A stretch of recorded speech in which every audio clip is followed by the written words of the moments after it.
Westphalia. At sa Rome, dinagsa ng mga deboto ang selebrasyon ng Peña Francia Fluvial Procession. Lahat ng yan, tampok sa ating Euro Happening.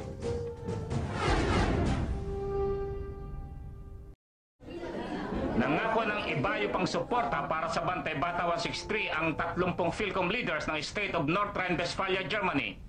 Nagbigay ng presentasyon ang program director ng Bantay na si Tina Monsumpalma sa sitwasyon ng mga batang inaabuso sa Pilipinas.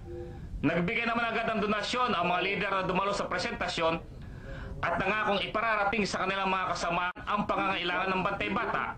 Hirit ng ilan, dapat gumagawa ng paraan para pigilin ang nakakaalarmang kondisyon ng mga kabataan sa Pilipinas. Hindi nakikita yan. Maaaring nakikita nila, hindi nila tinitingnan. Nagpasalamat naman si Palma sa lahat ng nagbigay ng tulong. Para sa Balitang Europe, Bert Quison, Essen, Germany.